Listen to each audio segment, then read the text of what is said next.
So, the arts is a testing ground for democratic education. It's a little bit of a big idea, but I think the terms need some clarification.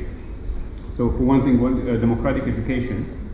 What does it mean exactly? Where it comes from? It's not new. It started at least in the 17th century, and there are many people who were proponents of it. Many philosophers, many educators. One thing I want to mention, though, you see if you have internet, at the bottom there is a link. You can use it, and you can actually see those slides on your phone or on your computer. They will. You can either scroll around, but they also will sync with the presentation. Okay, but is there still a lot of noise coming from that loudspeaker? You can probably bring down the audio sound. You don't need it for now. Thank you. So, democratic education. A lot of, I'm not going to go deeply into that, but definitely the writing of all of these very well-known philosophers and educators deal with this idea. John Dewey is one of, is perhaps one that I drew most inspiration from, but I think mostly what I'm going to talk about is how I perceive it and how I had my experience in trying to create a democratic classroom. What I can say is that I constantly ask myself whether it's even true that my classes are democratic. Like democracy means elections, means equal responsibility and equal and trust, hopefully, among all stakeholders. So I find the term democratic sometimes I don't feel comfortable actually using it, although it's a known term. I find that the word collaborative makes more sense to me. It just means that we are all in it, and everybody assumes the role that is most suitable for better education, for students to get more effective training for whatever they are learning. So, students and professors collaborate to make their education effective, enjoyable, and challenging. Challenging seems to be really necessary, As educators, we sometimes think, or even as parents, we sometimes think if we make it easy, it will be more useful, the students will have more motivation, they'll be involved, engaged, but apparently this is not true. In their book, Make It Stick, Brown, Rödiger, and McDaniel wrote that learning is deeper and more durable when it's effortful. If you work hard, it's better. This doesn't necessarily mean suffering, right? We don't have to suffer. Suffer is one kind of hard. Sometimes challenges are very enjoyable. Hopefully, in education they mostly are. But of course, there are moments where this doesn't work, especially when we have large classes and everybody comes with different background, different interests, different abilities.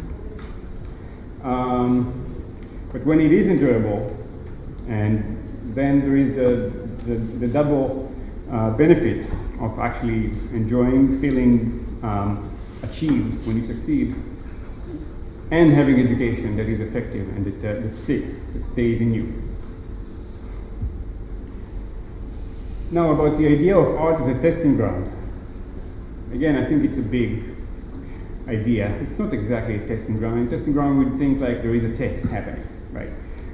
But for the most part, it's more like a fertilized ground for new things to happen in art. What's the benefit of doing, of trying new ways to educate through art is that it's minimal risk, right? We can try out as creative and crazy things as we'd like. We're not dealing with human life. We wouldn't do that in medical studies, for example, right? But in art, there is both the benefit of artists and artist educators being creative by nature, and there is individual expression also as something that is encouraged in art. And often these are also small classes. Certainly in university, we don't have the 500 student class, unless it's art history or something like that. But for the most part, there is a lot of classes that are small, that are 12 students, up to 30 students. My classes are around 30 to 40, which is probably too large for what we're trying to achieve, but even that is an interesting challenge. that pushes our way of thinking into doing things differently and trying to find solutions. But the idea about democracy in the classroom is that students know best what works for them, and they are interested, right? They are interested to gain something. Nobody wants to waste their time. So engaging them, getting them involved or responsible for their own education, either by their own work or by actually changing the course, which as teachers we have the ability to do and the responsibility to do, then overall the classroom becomes a more effective environment for learning. And the last thing I'd like to clarify, I wrote, it's the internal and external workings of learning.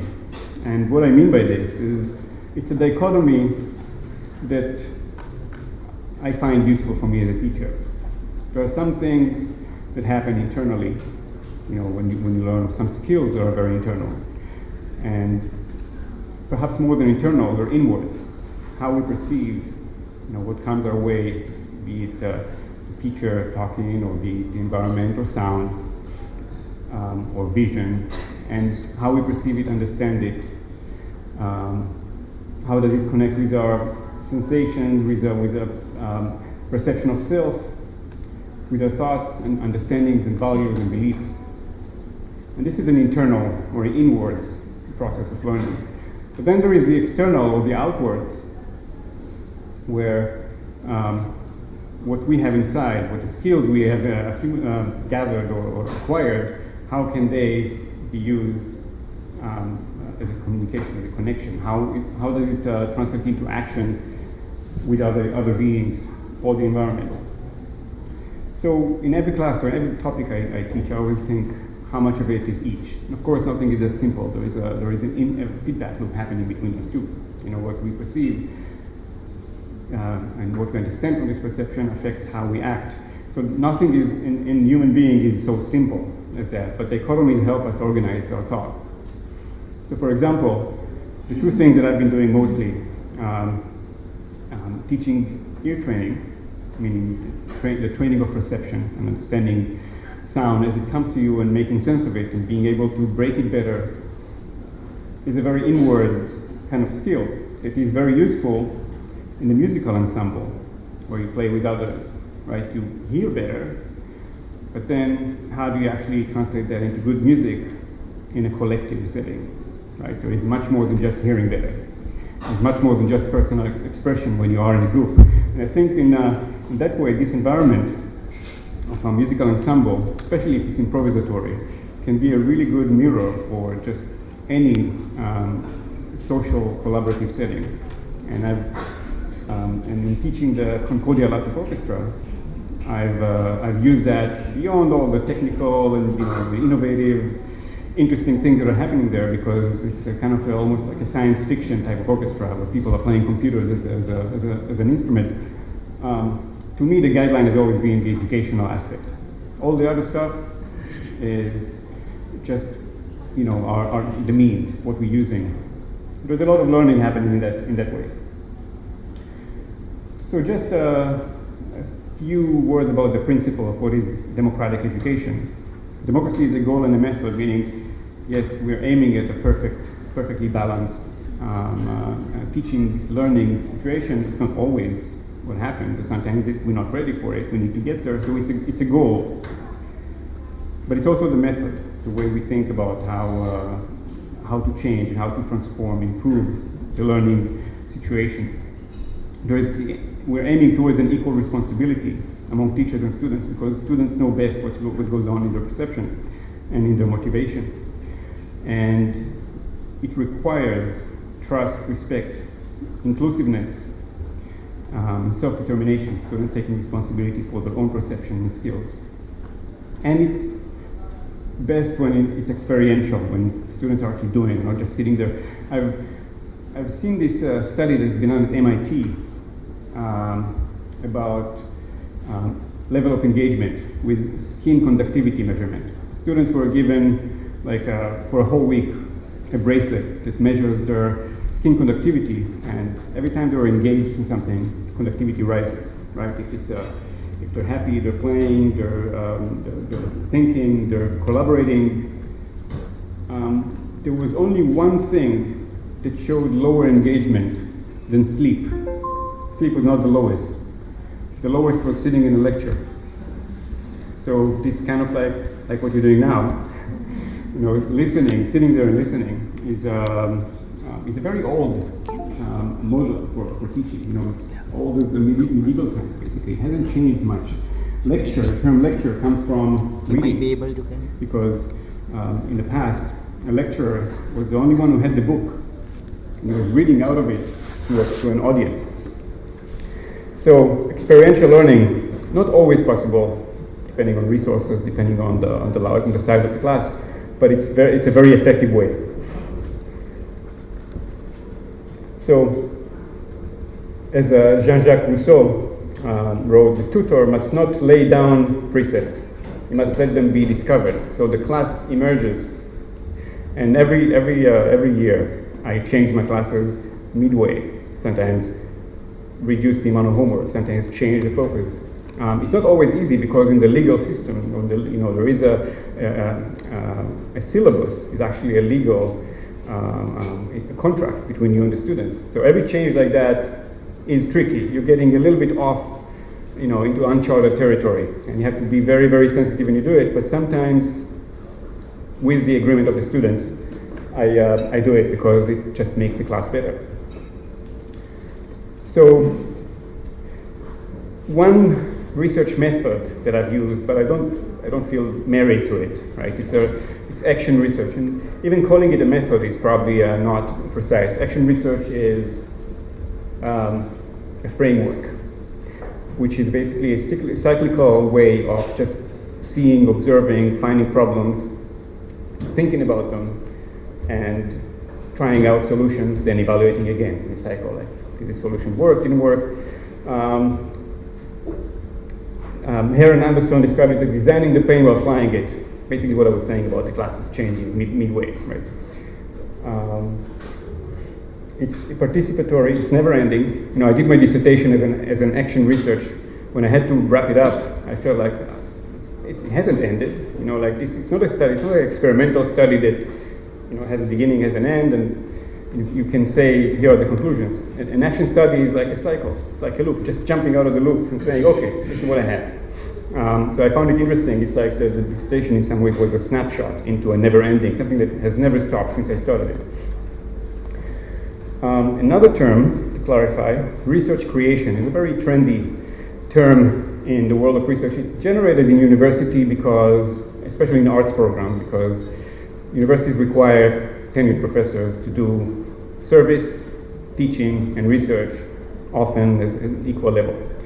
But people who were hired to teach trumpet, they don't research per se. What their strengths, what they can contribute to the university is their masterful skills in trumpet playing and maybe concert organization. So universities were trying to find a way to actually consider art creation in some ways, if it's music or any other art, as a research, or to fall into that rubric within the requirements of a university. And this term came about. Nobody knows exactly what it means. Like, I've been to at least 2 conferences. We're just trying to figure out what the heck research creation is, in practice. But it's very trendy. In Canada and in other countries, there are government funds for research creation. It could be maybe the creation is the research, some would claim, especially artists, or perhaps it's research you study for the creative process, or maybe you create something in order to gather information. Right now I have a project where there is a software being built which will gather a lot of data. So the creation process is happening, which will lead to a lot of information after. And I've seen also people just religiously claim that research and creation means 50-50. You have to write as much as you create.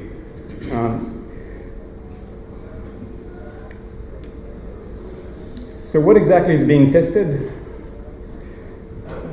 Mostly the complexity of reality, in my experience. Reality is complex. right? When we isolate problems in experimental studies, we're basically taking them out of reality, which is never isolated. You know, things are intertwined, things affect each other, and in a way that is very hard to measure. But beyond reality being complex, how we perceive it is even further complex because everybody perceives it differently. And how we communicate it, we may say one thing, we mean one thing, and the person who perceives it understands something else. And I've noticed that in my studies, when I did studies with students, I can ask them a question, I can even define what I'm asking, but it won't help. They'll still understand the terms in the way they are accustomed to. Right? So I did a study recently about motivation and deadlines, and creativity and deadlines, and what is the effect of deadlines on creativity and motivation. What I learned is a very open-ended question, is that everybody had very different ideas of what creativity or motivation even means, right? In simple terms, motivation is the drive to get something done, right? But in how it is measured is very, very different from one person to another. So I think the point is not to hold on to certain ideas or try to preach certain ideas, but rather to actually listen and see, like, when people talk to me or people write something, what is in there, what is that? And actually start a discourse rather than generate conclusions, generate and rich discourse. That's better terminology, better ideas, more details. And this really offers stories more than test results. Right? But stories is what we are. The stories we live in affect how we act. Right? Stories have a huge power, probably more than test results. In many ways, I find research in general to be like storytelling. We tell about our lens of observation, either qualitative, quantitative, whatever you choose. We tell a story about our method of understanding it. We tell a story about what we believe the findings mean. Right? And if we are convincing, and the story is convincing, and it seems like reality, this will create some kind of action. But it is still storytelling. That's why I think sometimes you find opposing research, or research that is on the same topic, generates almost oppositional or opposing results. And in some ways, both are relevant and both are effective. And we can say that, it may sound like I'm in some way disrespecting experimental research. It's not the case. I think these stories are amazing. They brought us here. They helped us defeat disease, right? This defeat is maybe a strong word, but just compare like how the plague of the older times. Nowadays, if there is a plague happening somewhere, we almost feel like, who screwed up? Like it's like we have control over this, right?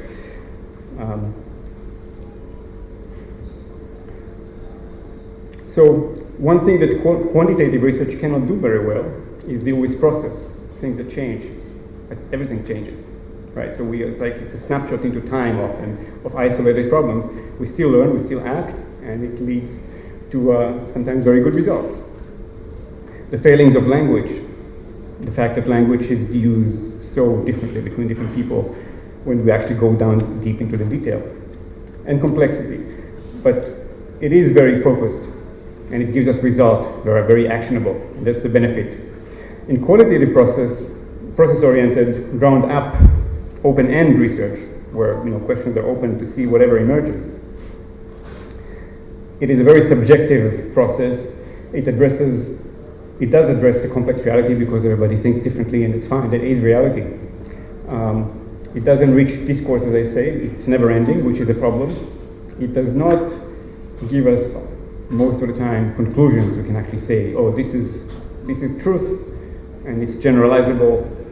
Normally, no. It gives us a better understanding of process, but it always feels like you need to continue. One thing about my choice of research is typically I go with the qualitative. My choice in education, I find, I may be wrong and I may be simplifying things, but I find that the statistical approach is by its nature promoting the in the box. Right? This is the majority, this is what worked for the majority, but what about all the others? All the other kids? I have a daughter who's perfect, she's in the box. I have another daughter who's so outside the box. very deep, very clever, very creative, but a lot of trouble in the general school system. But I find we're missing out when we're thinking box. If we could actually find a way to adjust, not to make it easy, it's not about easy, but to adjust in a way of actually using strength, supporting, just giving education equally good to everybody. Which of course I know it's a very idealistic, but I think in qualitative studies there's more chances of actually getting closer. So about the failing of language, John Locke, in his essay concerning human understanding from 1690, wrote, "Words as they are used by a man can properly and immediately signify nothing but the ideas that are in the mind of the speaker." And I've constantly, well, not only in research, in life, I constantly see that. Nonetheless, we talk, we communicate, and when there is this trust and openness to each other, we get something out of it. So there are many methods of open-ended research. I'm not in any way sort of promoting one or the other. To me, it's more of the ideas behind it. But one really cool and relatively recent is called Orthography, which is the engaging of the process of art making and writing, both research and creation, if we like to put it this way, interwoven, affecting each other for additional enhanced meaning. And I learned about this method from one of my PhD students, which also brought Rita Irwin, the creator of the system, as one of the supervisors. And I find it really encompasses everything I do in a sentence. Of course, action research, which I mentioned, created by Kurt Lewin in 1946. There is narrative inquiry, basically focusing on the stories that people tell. Ethnography on the customs of individuals, and cultural holistic ethnography, which is really allowing multiple perspectives together. Interpretive research, which basically focuses on the interpretation of the stories, and so forth. There are many ways of looking, and all of them very hard in giving you conclusions. You know, when you ask, so what did you find? Often researchers with this method would start with, well, I haven't found, like anything per se, but I get the understanding that such and such may affect such and such, and so forth. And it may sound, the way I put it, like the value is not very clear, but there is a clear value, because what happens is that it feels that the research is about people and how they experience the world, which is really, all we have when we talk about art and humanities. Okay, so all of this introduction was to say, so here are some of my stories. There are a few, I probably won't get through all of them, but a few that I think are interesting stories of education and showing how it works as a form of democratic questioning. Electroacoustic ear training is one thing that I've developed in the last 12 years. It doesn't really exist anywhere else except for Concordia, per se. There are definitely ear training happening in other places, but the research into that, I don't know. I know actually one person only who does that. Concordia Orchestra, also of course I created Concordia, the teaching outwards. The Jerusalem Fine Arts Field School, just a few months ago, very new, I still have a lot of questions about that, but that was taking a group of students from Concordia, art students from all arts, into a Jerusalem experience for 2 weeks. Part of it is a tour, part of it is workshops and art galleries, and they all proposed some kind of art project before going and were accepted. And when I come back a week after, actually, they finally show everything in an exhibition and in Montreal. Feminist University is another relatively new project that I'm quite active in, which is it's started by Dr. Kimberly Manning, who's the head of the Simone de Beauvoir Institute of Feminist Studies. But I was brought into this project by my student because my field, audio and sound, is extremely bad in gender balance in the world. right? Around the world, like 5% women. And we're trying to figure out, how can it be? It has been like that through history. It's not a local problem, but we are trying to see what we can do, because there is certainly benefit for everybody in diversity, in many ways of thinking, in many ways of being, and any field that feels uncomfortable to women for some reason, this needs to be looked into. And then I probably won't get in there, but then there is 60 by 60, which is a project with about 120 students from theater, dance, music that we do every year. Just like a show, 1 hour show, that is very interesting to mix the very diverse creations into 1 hour. Okay, so electroacoustic ear training, I'll go quickly on that because I do want to get to some of the others, but basically what happened is that in our program, the program I'm directing is Electroacoustic Studies, which is sound-oriented music. It's not music with instruments, it's music with computers, with synthesizers, and it's music based on sound, right? It's not sound used for music. It's a different thing. It's actually the music is the sound, like those weird, crazy sounds you hear in horror films. These are the kind of material that my students work with in creating the music, electroacoustic music. But it requires a very different kind of ear. We're not doing well in musical ear training. Not all of them are musicians traditionally. So 12 years ago, we opened a course, one of a kind, for electroacoustic ear training. That's where I also started my doctorate studies on that. And the interesting thing that I found is that perceptual skills, it's very, very hard to train because it's very hard to measure for one thing, and it's very hard to know what goes on and where are the blocks.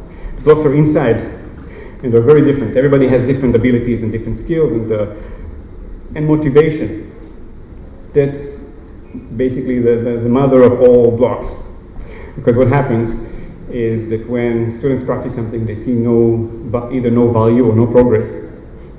The motivation starts being hurt and they go into a loop of losing motivation. And that's one thing that I deal mostly with throughout the year. And that's the one thing I've asked the students to tell me more and more about. I did a recent study on motivation and creativity, as I mentioned. And I found really, really interesting things. My study specifically was with a professor in the University of New England in Australia, a friend, Dr. Donna Hewitt.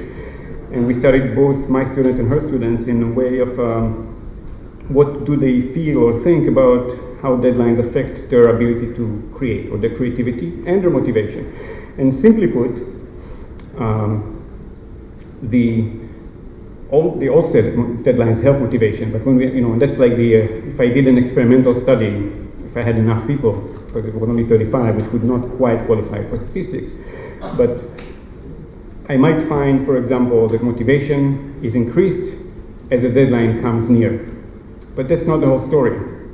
When I actually looked and asked them about this, what I learned is that motivation actually comes with a reduced engagement. They feel less connected to the material that they're generating, they just want to finish it up. The organizational thought is increased. Their creative focus shifts from more divergent, more creativity into more like getting it done, just make this decision. Not always necessarily agreeing with this decision, but just knowing they have to move forward. Another thing I learned about is motivation from them, which I found interesting. They say motivation is increased, we think it's a good thing, but the kind of motivation, there is different types of motivation, intrinsic, extrinsic. Extrinsic is the one that is an external force, right? So I found that a lot of it is motivation by fear, by stress. And most of them also mentioned that the quality of actually what they produce feels reduced. If they had more time, they could actually get it done. So these are like the benefits of doing a study that actually goes deep into an open-ended. All of this knowledge I didn't even ask about just emerged from their free writing. Right? What I did find through my dissertation studies, of course, there's a lot of things I found in the 12 years, is that students must assume responsibility for their practice because everybody gets stuck at different places, and in the classroom it's very ineffective to do one level. Everybody's a different level. So some people are bored, some people are lost, basically. In a class of 35 people, about 40% of it is kind of okay, right? And that's not good enough. So I switched to a lot of home practice with a lot of thought and critical reflection on the students' end. It was interesting, but even that got boring at some point, and needed to know about this to change it.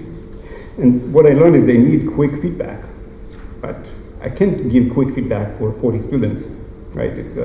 I'm one teacher, not in the class, not at home. It takes time to do this. So that's why I started this project. It's a government of Canada-funded research project called Inner Ear, which is a design of technology that is intended to do that, to give the quick feedback and to allow critical reflection for the students, on their own time.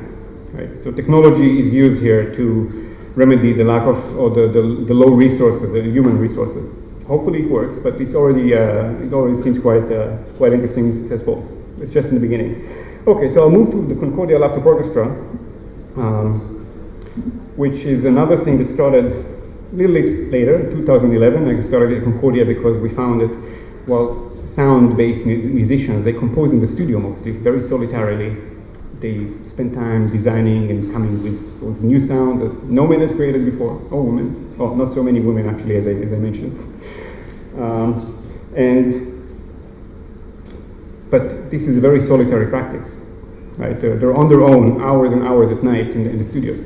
So with this field sort of growing technologically and artistically, it started in the 50s actually, this field, in France. There was kind of a beginning trend to take electronic sound and make them a live performance and a live ensemble performance. So I started the Concordia Laptop Orchestra, which is very large. It's about 25 people. You can imagine one computer can make a noise like an orchestra. So think about 25. It has to be a lot of listening happening. Thank God we have the ear training classes. So what I found in there, at first I thought I needed some control because there's the option of too much noise happening. So I started by sound painting, which is a form of conducting, basically. The first few years, 3 years or so, most of the performances were with conducting, right? It's not exactly this kind of conducting. It's more like more gestural, like hand motions, and it's a kind of a sign language. But in 2014, all of that changed. And that was totally because of student I changed the course completely. What happened is that I had this collaboration with these dancers, and I was thinking, okay, the group needs guidance, because otherwise 25 people and dancers all improvising is going to be a big mess. So I was trying to conduct in collaboration with the dancers. And then some students said, like the dancers said, wow, we don't feel it, there is too much. There's we ran out of ideas, there's too much noise. And then some of the students said, why don't we just improvise? Why don't we just follow the dancers as if they were the conductors? Basically saying, be quiet. You're good, you're nice, you brought us to here, let us handle this. This was actually a very new class. It just started, right? They haven't done this before. So we jumped into this, and it became quite amazing, actually. Definitely the most cited performance we ever had. Like something really clicked there. The dancers were dancing, the musicians were responding in real time to what they're seeing, as if it is conducting. So I'll play a little bit of a video. Maybe now we can have a little bit of sound. There's only one speaker, so it's kind of limited, but I hope it sounds okay.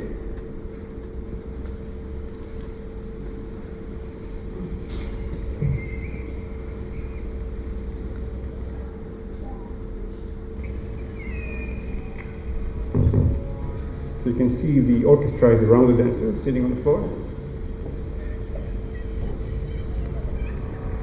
Should be a little bit louder, probably.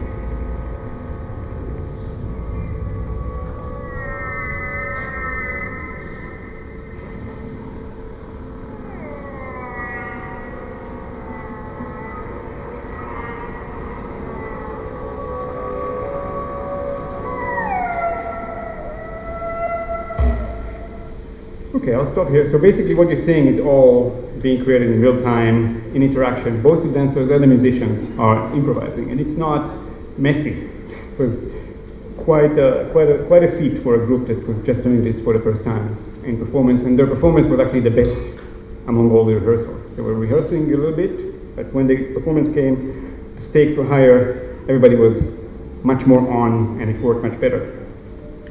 Another show that happened more recently, probably the highest profile show we had, because it was kind of brought into the mainstream with a pop singer in Quebec, Ariane Moffat, at Montreal's Contemporary Art Museum. This one was quite a challenge because I had a lot of doubts along the way. This was really high stakes, right? And I was totally going into this as like, I'm not interfering, I'm just going to let it happen and see what happens. Now, of course, it's a risk, considering there is, like we're bringing it out of the academic sort of setting into the mainstream. And along the way, I was afraid, I have to say, because things didn't quite work perfectly, and like oftentimes these deadlines, they only sort of picked up, in the last few weeks. And I was actually in Bali, but in ICOAH, and giving my students, the sort of responsibility to make those last rehearsals happening. I came back from ICOAH for the show. And they did an amazing work, and eventually this show was just probably the best we ever had.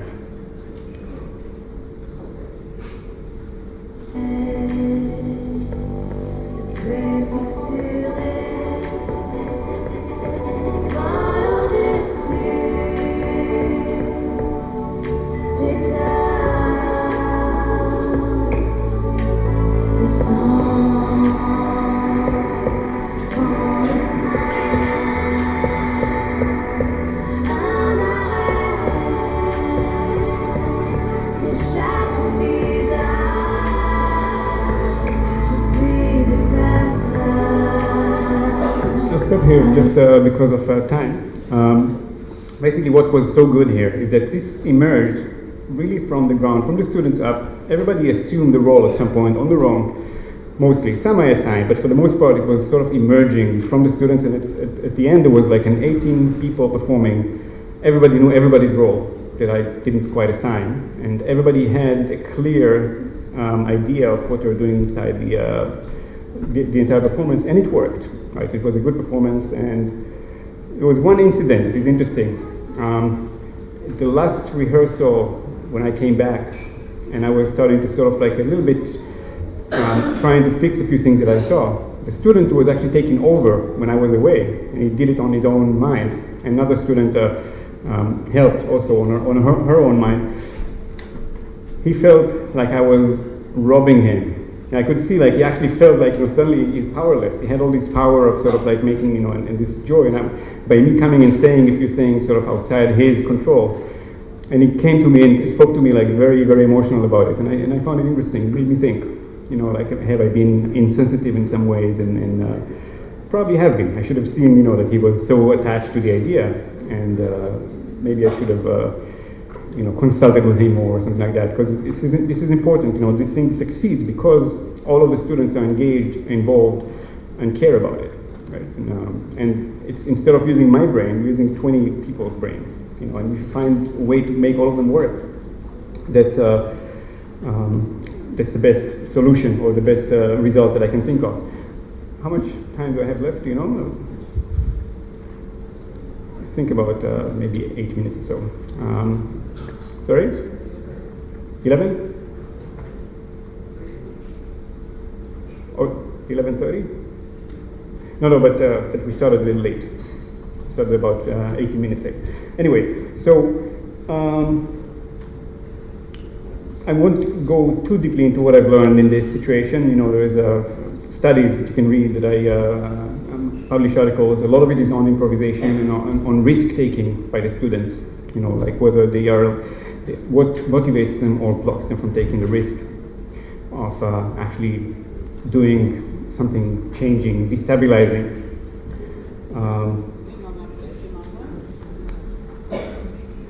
Okay, but I think I probably don't have enough time to talk deeply about this, but what I'll just say here, this project was commissioned by the Concordia's president, who wanted to do like some kind of study of Jerusalem and of Israel through the arts. And the idea from the office was, it's a non-political, non-religious. And my reaction to this was probably like yours. Yeah, right. You know, it's impossible to go into Jerusalem and not being like, you know, and not feeling this very, very intense energy of both the good and the bad, politics, religion. It is a very central religious city, probably the only one I know of like that is so central to so many religions, right? And so the students came there with 12 of them, with each an idea, each a project. Some wanted to do a puppetry theater based on the characters she finds in Jerusalem. Some wanted to do a prince based on the biodiversity of Jerusalem. Some wanted to study the food. Some did one student wanted to recreate Joseph's coat, you know, and everybody came from a different field and different ideas of how to experience, but all came back, you know, after 2 weeks with such an intense. So instead of actually, I don't have all the time to show the activities themselves, but I will show the letter or some quotes from the letters the students wrote at the end. It felt like I was having a dialogue with the city. With each and every footsteps, there was a question, a thought, a memory. I then understood that as I was connecting with Jerusalem and with all its beauty and complexities, I was also connecting with myself and my complexities. Another one, there is something about the air of the city that is too sacred to name or describe. It is palpable and present. It takes toll and has an energy of its own. I came to Israel with many questions. I have left with even more. That's probably the sentiment of most everybody. You know, just like they came with questions. Obviously, everybody knows about Jerusalem from the media. They came back with much more confusion for the most part. But the experience was intense, and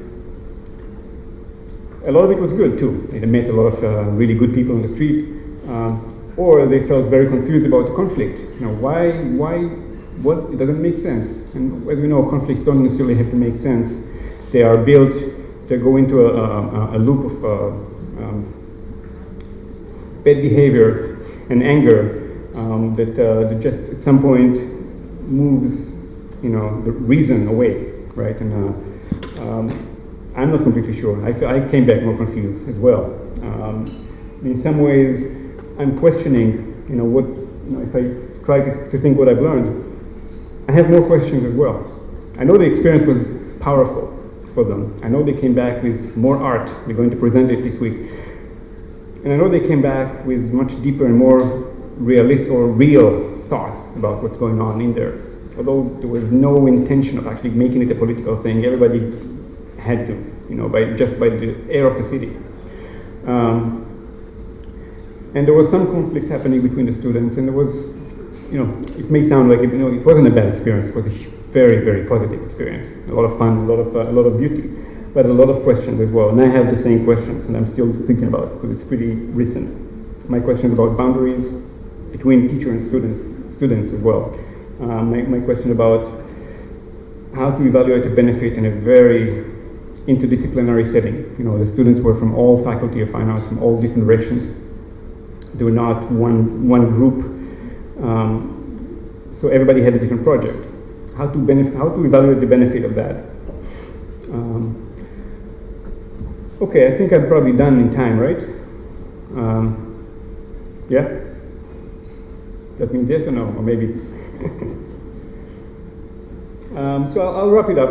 You know, I'll just mention about Feminist University. This is an initiative that started by my student before she graduated, because more than the imbalance of the men and women in the programs, in the field, the discomfort as a woman inside the large group of men, and insensitivities in discourse coming from guys talk, you know, and she created a symposium investigating, you know, the topic of sound or gender in sound. She brought in the Simone de Beauvoir principle. And since then, we've been doing a lot of activities. Actually, like Dr. Kimberly Manning used our situation to start. You know, she has a lot of ideas about where to go next, social action within the university. She has a new course and all. But in the art domain, it was the most tangible place to start. We can start there. As I said, art is a great testing ground because you can do things without having to clear, risks so much. Of course, there are limits to that as well. But so we're starting there. We're doing for example, I'm organizing in a couple of weeks. There is a music producer from Las Vegas, a woman who's coming, and I'm bringing two groups of 15 teenager girls to do this, to see a role model, to actually get a workshop by a woman music producer at Concordia. So we're making kind of a mix between high schools and the university and a music producer, and Ableton Live, which is like the biggest audio software in the world right now. They're actually organizing it. They're paying it. They're bringing the woman to give the workshops. So, but this is just the beginning. I'm really just in the midst of it. It's just starting. I just signed a book deal for writing, or editing rather, History of Women in Electronic Music book, which doesn't exist. If you look on the history of electronic music, again, but in the index you'll find about 5% women. So, but the students are involved with this from the ground up. They actually brought me in, and they're constantly involved with it all the time.